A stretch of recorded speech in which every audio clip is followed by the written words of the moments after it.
Hello, everyone. I'm Giza Lopez. I'm the Executive Director of the New York State Youth Justice Institute. Welcome.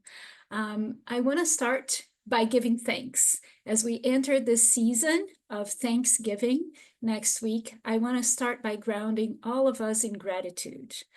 Gratitude for each of you who made time to join us today and learn more about issues that affect our young people. Gratitude to our partners in the field, especially the University at Albany and the CJS, the Division of Criminal Justice Services. I also want to give a shout out and a big thanks to the YJI team. You may not know this, but we are split today. Half of us are here in DC, broadcasting to you from OJJDP's annual conference, and the other half is up there in Albany, New York. And today we were put through the test with many challenges that we couldn't have anticipated. And with the spirit of the show must go on, our team rose to the challenge, and here we are. So I want to express my gratitude and appreciation to each of them for everything that they do. Really. As I mentioned, we're here in DC for the annual conference of OJJDP, which has the theme of shaping the next 50 years of youth justice. And one of the messages that we heard yesterday from the amazing Brian Stevenson was centering hope to counter injustice. And as we look forward and we try to center hope in the work that we do, I think that the conversation today could not be more timely. So I am so very pleased to bring to the screen right now two amazing people that will engage in what I think will be a productive, interesting, and insightful conversation during your lunch break. One of them is one of my favorite people, Shalain Garcia, our partner in justice from DCJS, OIJ. Shalain is the Statewide Race and Equity Coordinator and just a wonderful human. And to join us here as well is Dr. Rick Weissbourd. I'm one of his biggest fans. I had the opportunity to tell him that. I came across his work from many of the media articles that he has contributed to, including the New York Times more recently. So it's amazing to have you both here. Thank you so much for engaging in this conversation. With that, Rick, I think this is your cue. Should we take it away? Yeah, you go. Thank you. All right. It's great to be here. Thank you for that really very generous and lovely introduction. I've been looking forward to this. I'm sorry we're not in person, but anyway, can everybody, I just want to make sure we can see my screen too. We good? Oops. I'm going to go back to the beginning. All right, we're good? Great. It is a pleasure to be here. I want to engage you in thinking about why so many young people, and by young people, I'm really primarily talking about 18 to 25-year-olds, but also 18 to 30-year-olds to some extent, are suffering from feelings of emptiness, meaninglessness, anxiety, depression, and what we can do about it. And the plan for today is I'm going to start by talking about what is driving these high rates of mental health challenges among teens and young adults. What are some of the causes of this? And then I want to focus specifically on the lack of meaning and purpose, because I think it's so core to resilience. And what may be at the root of this lack of meaning and purpose among young adults. And then I want to spend some time talking about solutions, and particularly preventive solutions, what we can do upstream to prevent anxiety and depression, but also to cultivate meaning and purpose in young people. So let me just share with you some data very quickly. There's a lot of focus, as you probably know, on the teen mental health crisis these days. Been gobbled up a huge amount of media attention, and social media is often lifted up as the main driver of the teen mental health crisis. But we've been collecting data over the last few years, and national data. These are very good, rigorous national surveys representative of the United States. And what we find is that young adults are suffering anxiety at about twice the rate of teens. About 18% of teens are suffering anxiety, about 36% of young adults are suffering anxiety.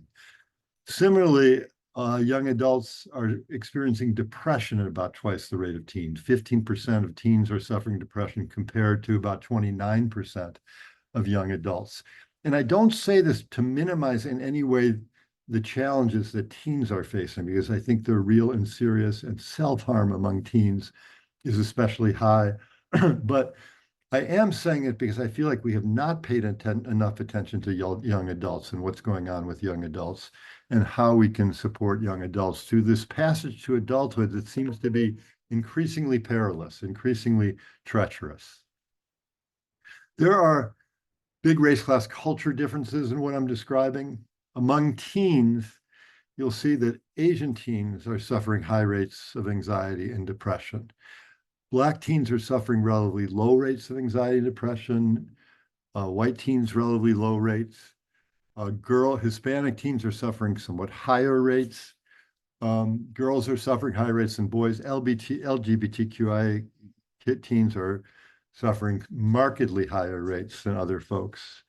You'll also see that liberal teens and young adults tend to be suffering higher rates than conservative teens and young adults. A lot of this flips in young adulthood.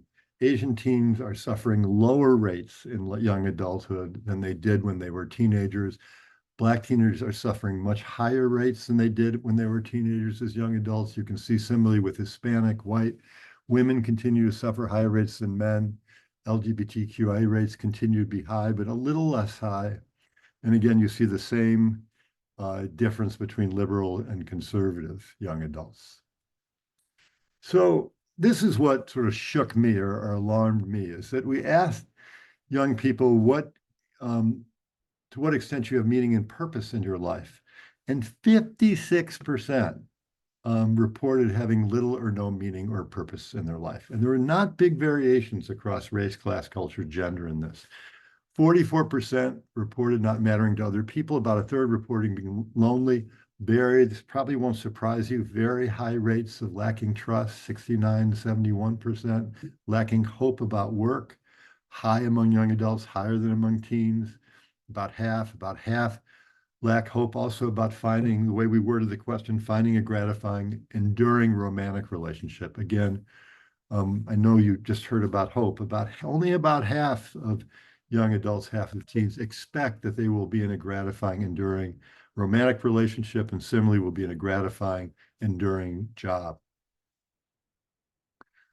The teens with anxiety and depression and the young adults with anxiety and depression were far more likely to lack meaning and purpose, mattering, et cetera. So this is just saying there's a strong correlation between having anxiety and depression, lacking meaning and purpose, not mattering, lonely, lacking trust, lacking hope, et cetera. So what's going on here? So we asked teens to identify, we gave them a list. I'm going to give you the whole list. We asked teens to what degree are the following negatively impacting your mental health? And we gave them, I think we're going to give them 18 possible items. And what I'm going to ask you to do is take a look at these items. I'm going to show you these 10. So take a minute to read these 10, then I'm going to show you some more.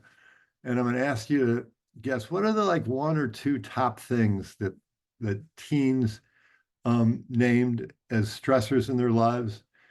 And what are one of the two top things that young adults named as stressors in their lives? So did they name gun violence? Did they name achievement pressure, work stresses, family stresses, climate change, et cetera? Is that clear enough? Yeah. So if you could put in the chat, and here are the other items: choice overload,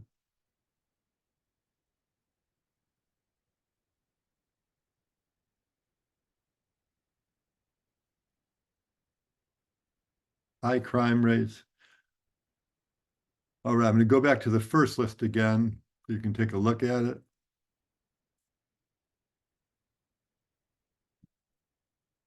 What are we seeing in the chat?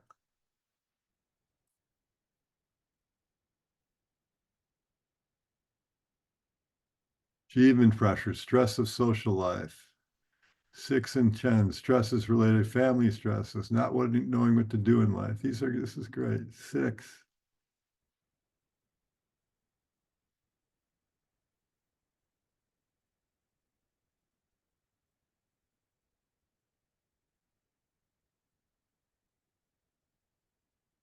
Why don't we just wait to get a few more.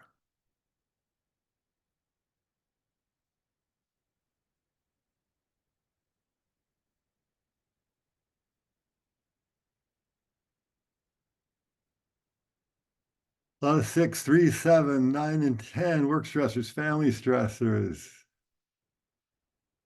All of them feel apical. All right, great. Majority of those 5 and 6. All right. Well, let me show you what we found.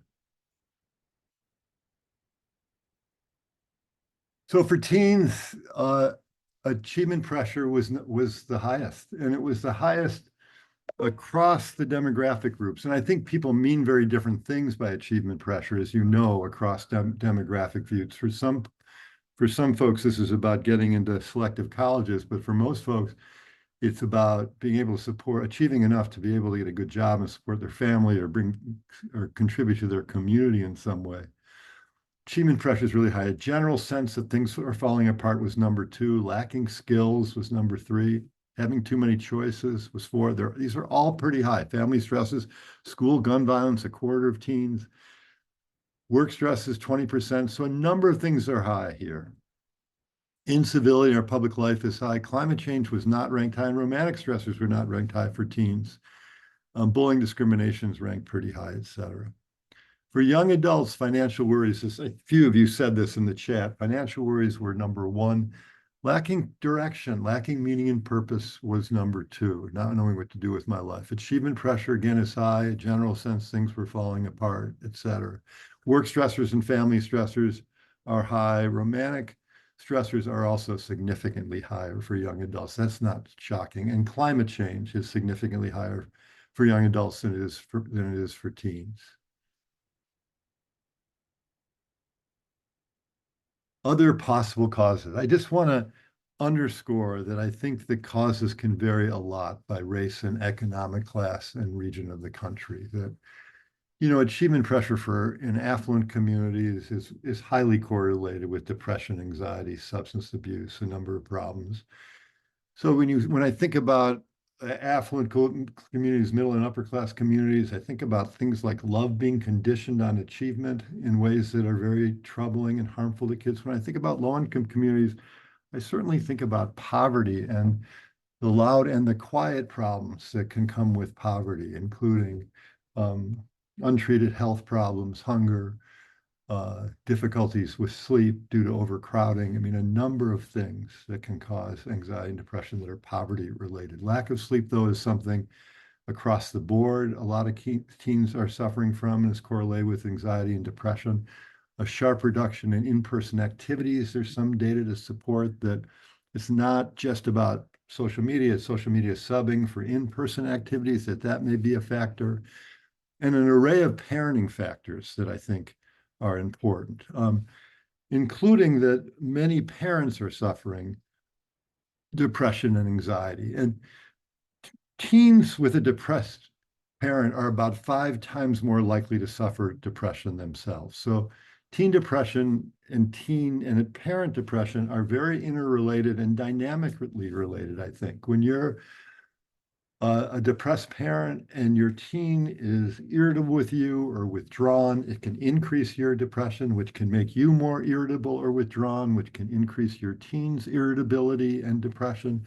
So there's ways in which teens and parents, depression and anxiety can fuel each other. Similarly with anxiety, with depression. The good news here is that parents suffering depression and anxiety also often know a lot about depression and anxiety and can be very helpful to their teens. So part of what I want to suggest to you later is ways in which we can support parents and teens in talking to their kids about depression and anxiety. And Bill Beardsley's research often, points to the fact that when parents can just say to their teens, this is about my depression. I have an illness, it's depression, or I'm suffering, things have been hard for me, and that's why I'm irritable, or that's why I'm withdrawn. It's a huge relief to teens to know it's not about them, that it's not their parents reacting to them, it's they're reacting to an emotional experience they're having that can be very deep and difficult to resolve. So we also asked young people and teens about whether they're getting mental health support. And in our data, only about 42% of teens, 49% of young adults got help when they had anxiety and depression. Only 46 and 44%. I mean, these are not insignificant. You know, it's good that it's near half, but only 46 and 44% found that help helpful. We also asked, who would you go to for support? Would you go to your friends, your peers? Would you go to mental health professionals? That's what MHP is. Would you go to your parents? And we found young adults were far more likely to go to their friends. Those who had symptoms were far more likely to go to their friends than they were to mental health professionals and parents. For teens, if they didn't have intense symptoms of anxiety and depression, if they had very mild anxiety and depression, they were more likely to go to their parents than their friends. But when they had serious anxiety and depression, they were more likely to go to their friends by a long shot than to their parents. And that was sort of a wake-up call for me that if teens and young, we have two things. One is that we have to support parents in being more emotionally attuned and available and helpful resources to their kids so that more teens and young adults go to them. But also that the reality is that teens and young adults are going to other teens. And so it does point to the importance of peer mental health of different kinds. All right, I just want to say something quickly about social media and whether this spike is caused by social media or not. Between 2011, 2012, somewhere around that time when smartphones are introduced, you see this big increase in teen anxiety and depression. And there's a lot of talk right now about how this is driven by social media and cell phones and things like taking cell phones out of schools. And I want to say a couple of things about this. One is that there's no question that social media technology hurts some kids. Those of you who work with kids, I'm sure, can cite examples where social media, the constant comparisons on social media, the feeling of being ostracized on social media, the feeling of being inadequate or defective. But the data about this is very clear. I mean, we rarely have really good data, but the meta-analysis, the studies of studies show that the answer is it depends. Some kids are helped by social media. LGBTQI kids find other LGBTQI kids. Kids join causes to make new friends on social media. Some kids are harmed. It matters a lot what your personal characteristics are, what you're using, how much you're using it, what your vulnerabilities are. So I think the answer to this question is depends. I do think we should take cell phones out of schools. I don't think they're helping kids, and I think they're distracting. And so I certainly am for regulating social media use, but I don't think it's the main culprit here. Okay, let me switch to lack of meaning and purpose and offer you some thoughts about what we can do about these mental health challenges and lack of meaning and purpose, and then I will look forward to our discussion. So as I said, an alarming percent of young adults report lacking meaning and purpose. 58% report having no or little purpose in their lives. 52% report lacking direction is harming their mental health, and 44% report mattering to only other people only a little or not at all. So this is really troubling, and there are costs to it. Viktor Frankl, who wrote a book called Man's Search for Meaning, says that those who have a why to live can endure almost any how. That if you have meaning and purpose in your life, you are far more likely to be able to deal with setbacks and trauma and harm and violence and disappointments and loss than if you do not have meaning and purpose. Meaningless and purposes are highly correlated with depression, anxiety, self-harm, and many other problems. And there are benefits to having meaning and purpose. They're the deep engines of our lives. There are powerful sources of gratification, and having purpose beyond the self, so Bill Damon's work, is associated with numerous emotional and civic benefits. It's good for individuals. It's good for our society. It's good for our collective life when we have purposes beyond the self. So why do so many young people lack meaning and purpose? I think one reason is the hyper-individualism in our culture and the demoting of caring for others. That most of us find meaning in being helpful, in being caring, not in self-advancement, not just in self-advancement. It's become a cliche, a trope, that if we are just focused on advancing ourselves, we often end up feeling empty. When we care for others, we often find meaning in one way or another. And I think as a culture, we have elevated individual success and demoted caring for other people in a way that may be unprecedented in our history. We've asked maybe 50,000 teens, what's most important to you? Caring for other people, achieving at a high level, or being happy? And here's what we get. We get achievement tanks. Sometimes it's the happiness that's ranked first. It's achievement and happiness tend to be ranked high, 50, close to 80%. Rank achievement or happiness or aspects of individual success first, and only 20% rank caring first. When you ask teens what's most important to their parents, they're even more likely to say that their parents would prioritize achievement over caring for others. Many other things I think are going on here. Financial stress. We have teens, young people who say to us, it's hard to find meaning and purpose when I am so consumed with just making ends meet. The transactional nature of work, the feeling that workplaces aren't loyal to them anymore, that they're not going to invest their loyalty or their hopes in work when workplaces treat them as dispensable and disposable. Young people are starting families at later ages. We are in a climate, I talked about earlier about the negative influence of feeling like your life is falling apart, a climate of helplessness and hopelessness. And I'm delighted that you had a speaker talking to you about hope. And helplessness and hopelessness, it also comes from systemic poverty, systemic racism in many communities. I want to underscore for you the declines in religion in American life and the impact of that. Because I'm not making a case that people should become more religious or less religious. That's not my point. But my point is, there's certain functions of religion that are so important that we haven't figured out how to recreate in secular life. That religions are communities where people feel obligations for each other, where they feel obligations, responsibility for the vulnerable, where there are rituals of gratitude, where there are coming of age ceremonies like confirmation, where young people are asked to think about their responsibility for their communities, where there's a fusion of a moral life and a spiritual life, where there's a feeling like you have responsibilities for your ancestors and for your descendants.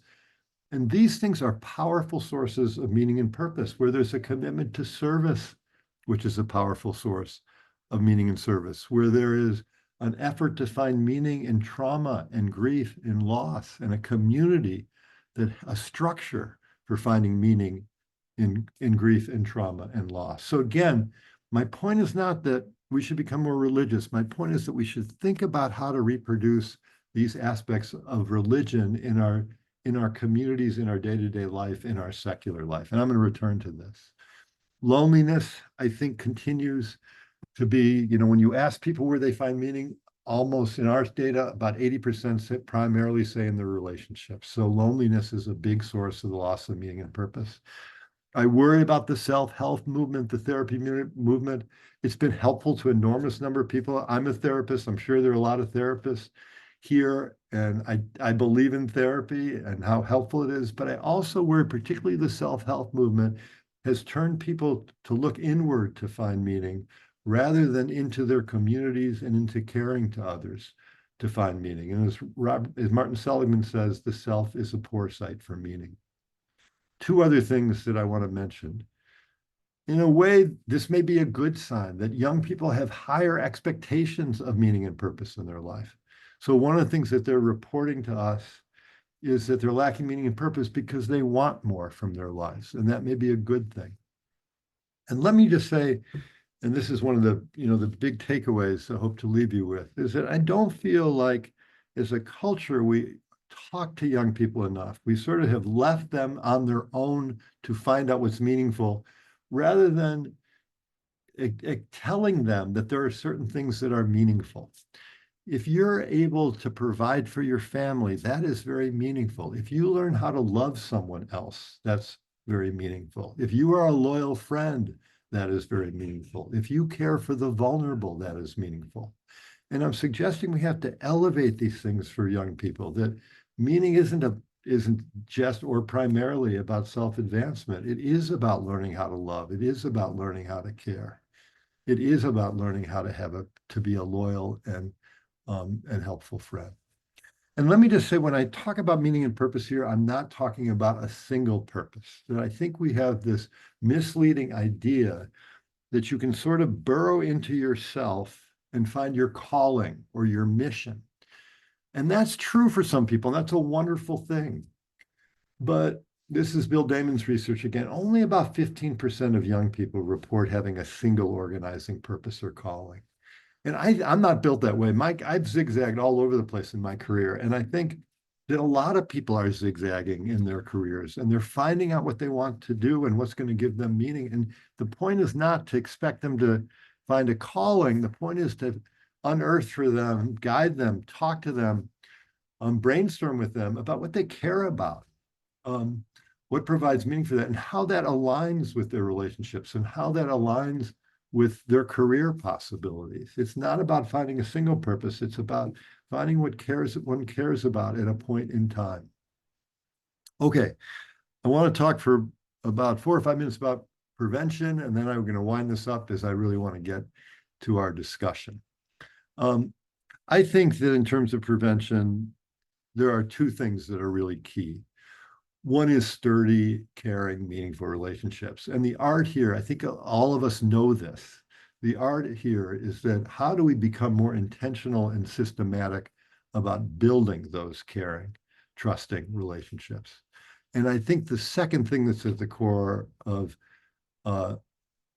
emotional health in teens and young adulthood is finding meaning and purpose. And I want to talk about how we do these things.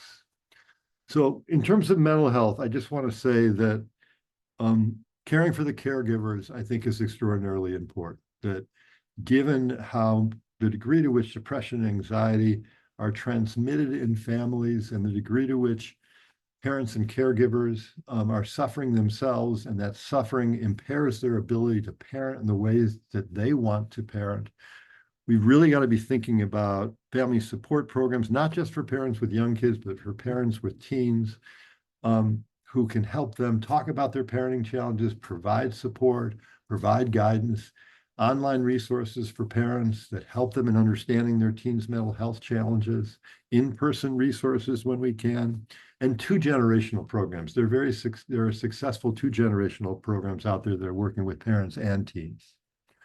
Peer mental health support. There are a number of peer and near-peer mental health supports programs out there that I think that we need to scale. We need to think about how to bring these to young people widely.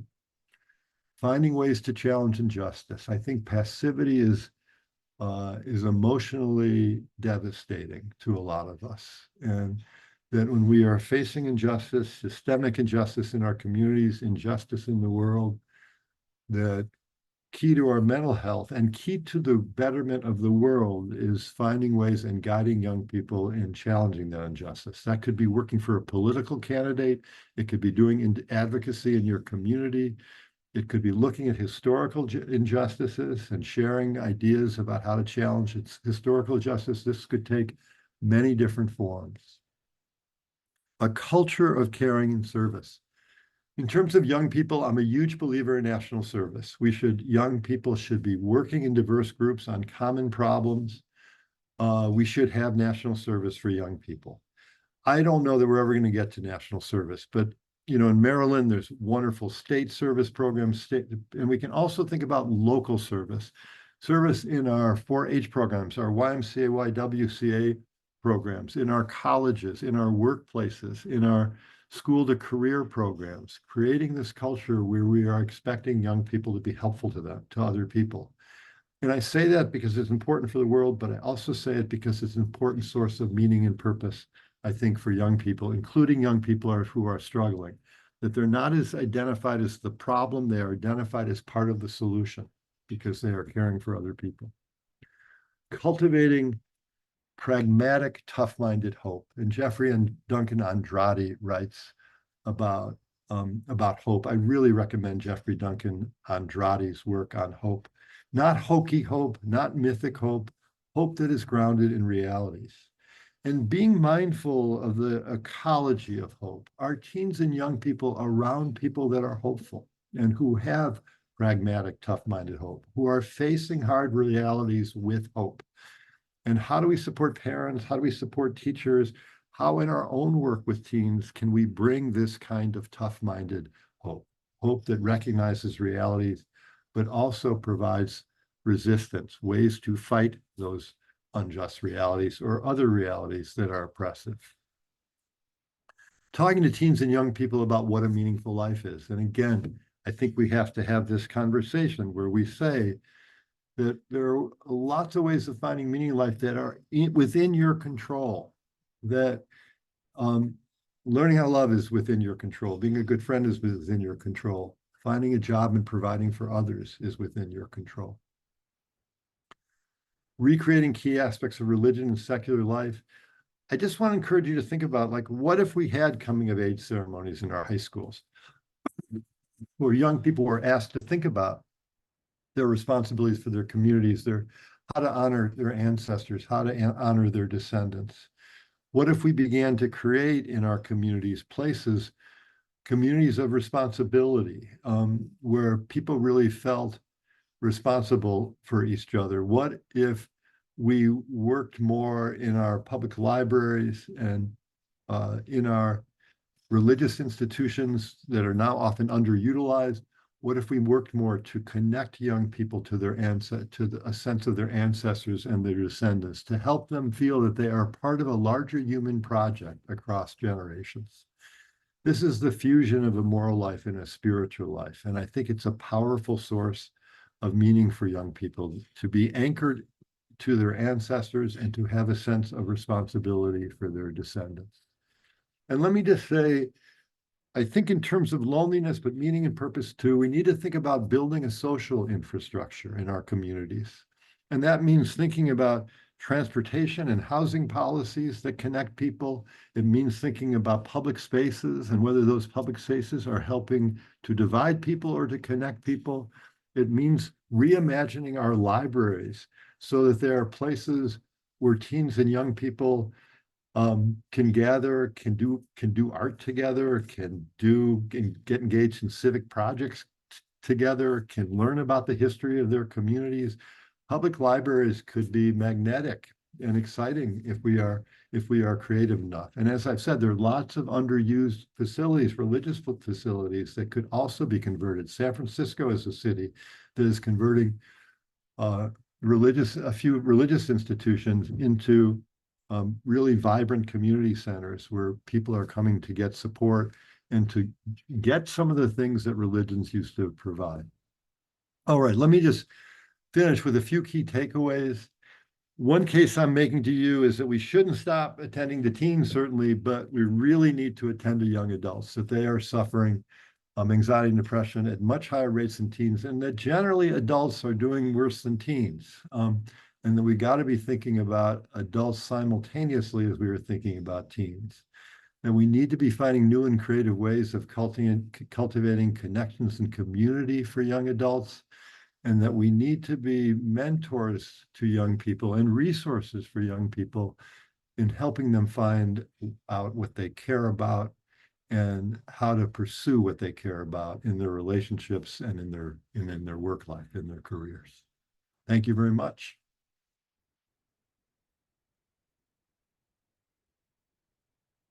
And I would love to hear any questions, or Shalain, I don't know if you have questions for me or. Yes, definitely. Thank you so much, Rick, for your awesome presentation. It definitely brought up a lot, right? Yeah.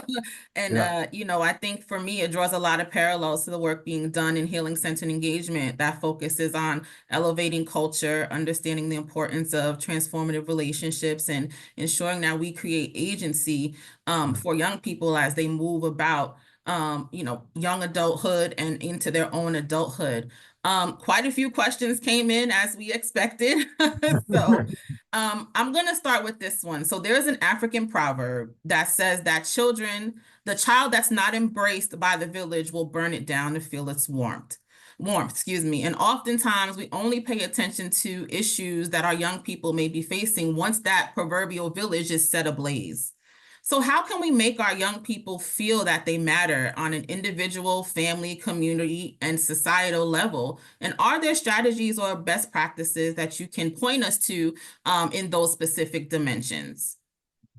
Yeah, I mean, the case that I'm making to you, I mean, first of all, like, let me just give you one example. So in the college admissions process, there are people who are getting credit for affluent kids who get credit for going to Costa Rica or Belize and building a house. There are low-income kids in this country who every day are caring for sick relatives or caring for siblings, working to support their families. We need to honor those things. Those things really matter. And that's part of the case I'm making. We need to lift up those things as really matter. You are doing service already, and in a way that is very meaningful. I think that the extent to which, and I think many people out there are working on these programs, that we are cultivating social skills in young people, including the capacity to listen and to ask questions and to empathize and to read social cues, and helping them develop deeper relationships and understanding what's getting in the way of their relationships, which is also very important. That most people feel like they matter in their relationships. So the degree to which we are cultivating relationship capacities and skills in young people is really going to help them in mattering as well. I also think that when we think about their work and we think about their service, we can't do crappy service programs, and we can't provide them with work opportunities where they don't feel like they matter. That we really need to be more thoughtful, to the extent we can, and I realize there are limitations and obstacles, about giving young people service opportunities or work opportunities where they are feeling that they have impact of some kind. So those are a few thoughts about that. Thank you for that. I completely agree when you talk about instilling meaning for young people. They want to feel that they impact and the ability and the space to be listened to. I keep harping on, listen, as you're speaking, just listening about the importance of relationship. And I think over time that has diminished when you talk about the differences in relationships and different levels of relationships, where you talk about parent or caregiver versus friendships and even teacher, school relationships and whatever facet for young people as they navigate through their entire lives. Has the proportion of teens and young adults that have experienced these issues, though, changed over time, or is this something that's been pretty consistent? Part of the problem with the data is that, and this is a good thing, this generation of young people may be the most psychologically aware and articulate group of young people in the history of the United States. They are talking about things like anxiety and depression, or many more, I think, are talking about things like anxiety and depression. Many more are getting services than they used to. And, there's been a big increase in the number of young people getting psychotherapy. And, that's a wonderful thing that we have many more young people. And I think this is the generation of young people and teens that's going to break the stigma about mental health, which is a great thing, right? But I do, sorry, Shalain, I forgot what your initial question was. Your question was? Has this been consistent, or has it changed I remember over now. time? Yeah, I remember now. So my point was that it's a little hard to know whether it's changed over time, because I think young people are more likely to report it now than they were 20 years ago or 40 years ago. They're more comfortable reporting it, which is a good thing, but it may have been underreported in other times. I also think that some young people, not most, but some young people, it's become trendy to have an anxiety disorder or to have depression. Again, not most, but that may be what we're seeing in the data and the reporting too sometimes. Thank you so much for that. So for many years, research has shown that altruism and doing things for others makes us happy, more positive, and hopeful. How do we as a society build a world that fosters this idea in children and youth? And how early should this fostering begin so that they have this sense of hope and be more positive as they're moving into their young adult years? Well, I showed a little data about this, but I think that as a country, we have dangerously demoted morality in our life. And that this last election, I'm not making a partisan comment, but I guess it's a little bit of a partisan comment, but I don't think ethical concerns were front and center for people in this last election. And I am terribly worried about the degree we've sidelined moral character in child raising. Through most of our history, it was mother's responsibility, it should have been father's too. Schools in this country were founded to cultivate ethical character. Mother's primary responsibility was to cultivate ethical character. So I think we've got to come back to something fundamental, which is putting ethical character front and center again. And very practically, that means in our homes, rather than saying to kids, the most important thing is that you're happy, saying the most important thing is that you're caring, that you're honest, that you're fair. That in our schools, there's much more conversation about what it means to be caring and honest and fair day to day. In our colleges, same thing. In our institutions, we are talking about ethical concerns again. Because I'm very worried we have gone astray about this. Rick, you make a very, very good point. And kind of going with that to follow up, in your presentation, you spoke a little bit about religion and kind of how we've kind of gone away from things of that nature when we talk about morality and being ethical. So how does a community or an organization sort of recreate some key aspects of religion or morality in their work? And what does that look like? Well, I think it's partly taking up existential questions. Why, with kids, I find that they're engaged in this. Why are we here? What does it mean to lead a life? What do I want to contribute to my ancestors? I mean, how do I want to honor them? I think these are questions that young people really want to think about. I also think, there are programs like AA that have a lot of religious characteristics, right, that are very successful. And we could be thinking about how to recreate things that are AA-like. Communities of people, not just around when a problem becomes very serious, like serious alcoholism, but communities that provide for young people that enable them to provide support for each other. I mentioned coming of age ceremonies, gratitude. In the introduction, we talked about gratitude a little bit. Gratitude is very important for a moral life too, and it's very important for our emotional life. And in our institutions, we could be we could do blessings. We could be doing exercises of gratitude in our schools and our community institutions. So I think there's a lot of different ways to think about this. Yeah, I agree. When you talk about getting even just to the simple notion of gratitude and what that looks like and how to express that, especially when you consider, many schools have all different cultures and things of that nature. How do we center that and use that as a protective factor as young people are going through schooling and sort of going into their young adulthood?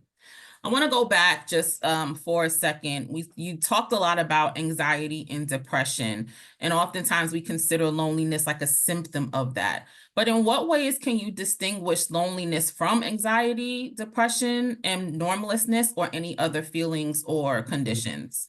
I think that part of what it's really hard to distinguish them. I think there's part of my point is they're so entangled. It's sort of a stew of feelings that lonely people often feel like they lack meaning and purpose because so many of us get purpose from our relationships. If we lack meaning and purpose in our lives, we can become anxious and depressed, which can cause us to isolate ourselves, which can make us lonely. So they're all entangled. I'm a little worried that so much of the conversation has focused on loneliness, and I'm certainly concerned about loneliness. But in a way, I think it's the tip of the iceberg. I think people are feeling frightened and have their needs have been inflated for a lot of reasons. And when we feel frightened, we need other people more. When we're anxious, we need other people more. So I think that's part of the loneliness story as well. Thank you. You spoke a little bit about there being some differences when we talk about gender, or we talk about race and ethnicity.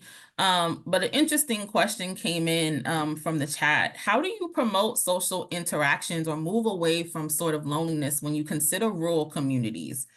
You know, geographically, many rural communities are very distant, and, you know, there may not be a lot of things going on or opportunities for programming. So how do you promote those social interactions when geographically it's just not set up that way? Yeah, no, this is a great question. These are all great questions. I'm sitting in an apartment in Lower East Side of New York, and I'm always aware that you can, as you all know, you can be in the middle of one of the busiest cities in the world and feel very lonely. This is not just a rural issue, certainly. In some ways, I think people are lonelier in places where they're surrounded by other people and don't have good relationships. And one of the things that we find in our loneliness work is that it's not just about social contact. A lot of people have social contact and are lonely because they don't find those relationships fulfilling, or they feel like they're bringing a false self. They're not authentic in their relationships. So they feel dissatisfied.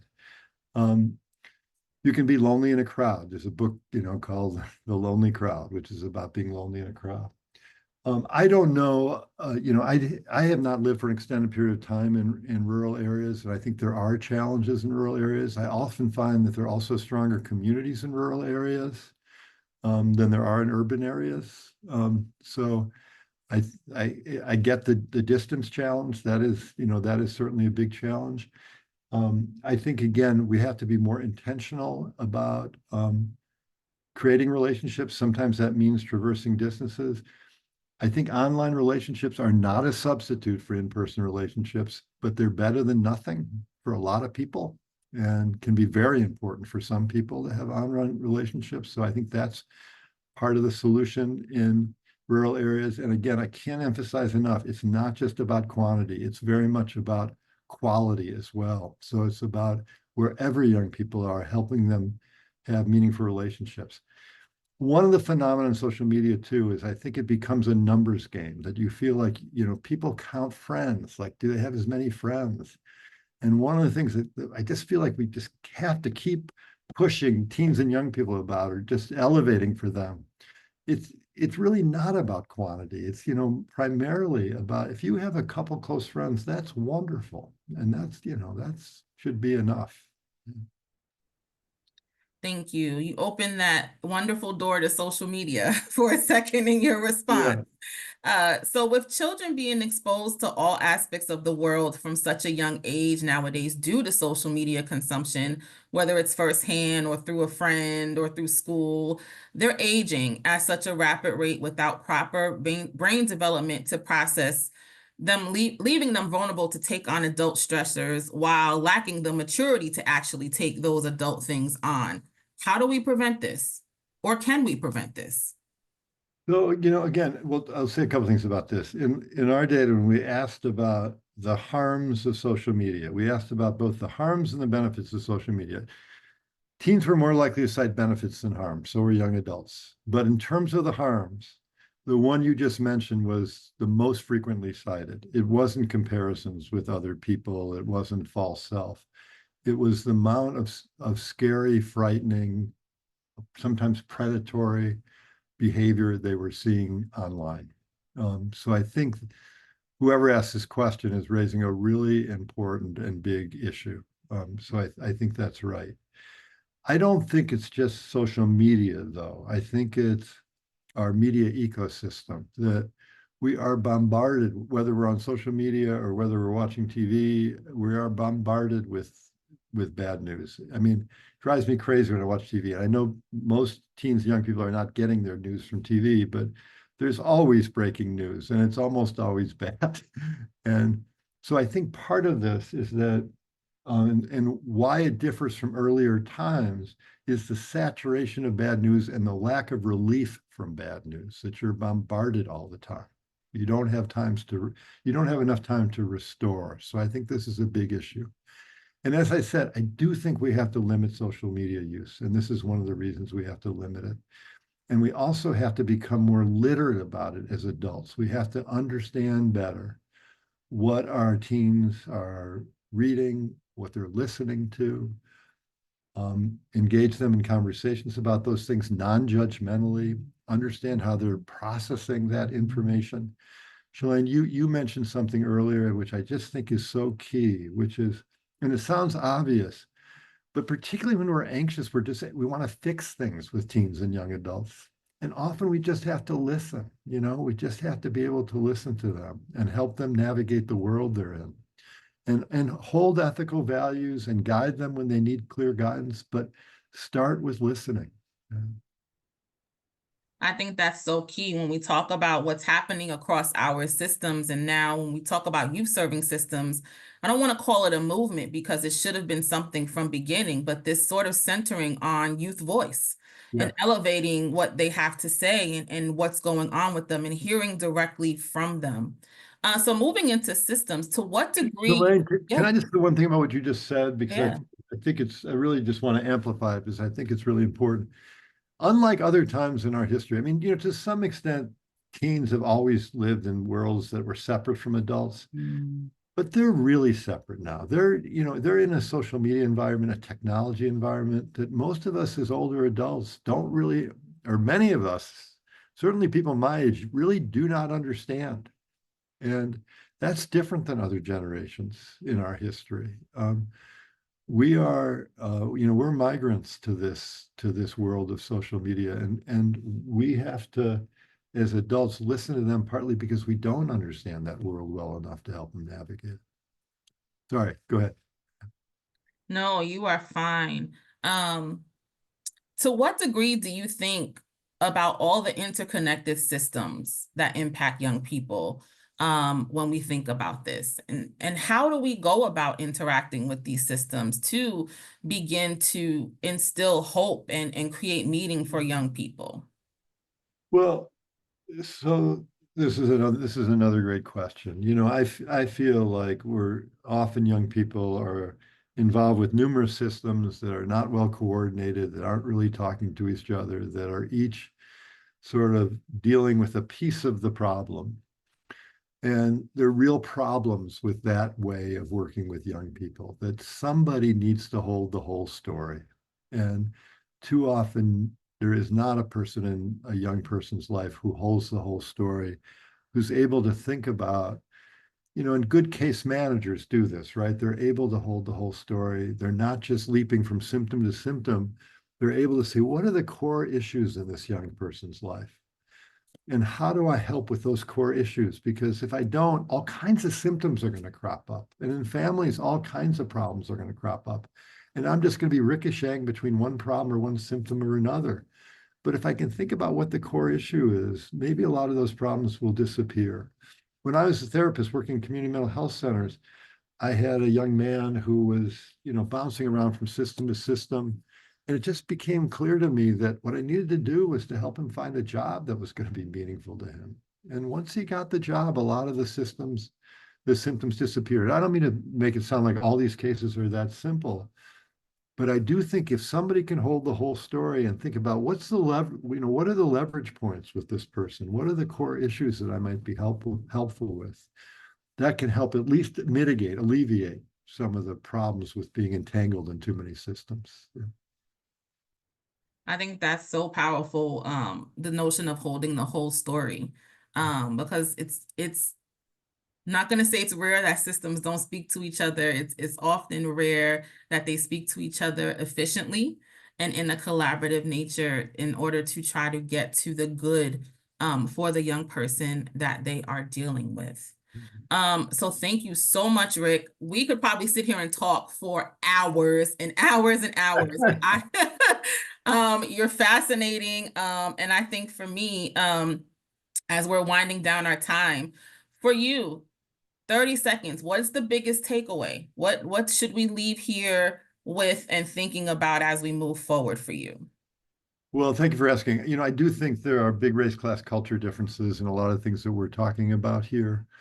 But I don't think we're going to medicate or therapize our way out of these mental health challenges. I do think we need to be thinking about prevention. How do we create strong relationships? How do we rethink our communities in ways that create strong relationships? And how do we do the work, difficult as is? And I've mentioned a lot of different strategies for cultivating meaning and purpose. I think that's what's, in the end, what's going to get us out of some of this mess. So. Wow, thank you both so very much. I want to put a plug here to the young people who are youth members of the Juvenile Justice Advisory Group who were firing up the chat and participating. So Rick, if we're going to tell the whole story, let us include the young people in telling their story. Absolutely, absolutely.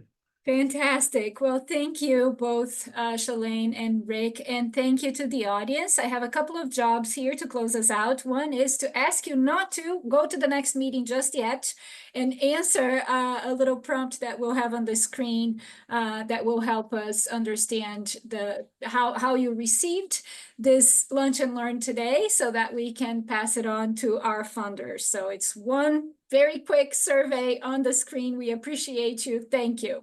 A couple of other things. I'm going to ask the team to put in the chat 2 resources. One is a youth snapshot. We have a lot of resources in that youth snapshot on different dimensions of child, teen, and young adult well-being, such as physical health, mental health, community, etc., that I think may help support your work in the field. And I also want to share with you a dashboard that we have that displays mentoring programs across New York that may also be of help to you and in line with some of the conversation that we had here. As we wrap up, each of you will receive one email from us certifying that you attended this training, and it will also contain information for our next Lunch and Learn, which will happen on December 11th. And we will bring to you a conversation about how Black women and girls can de-escalate gun violence in their communities. And that presentation will be offered by Dr. Hitchens. So we're looking forward to that. I'll close with a big thanks again to each of you for making time, to Shalain, to Rick, and to the YJI team. I appreciate you all. Thank you.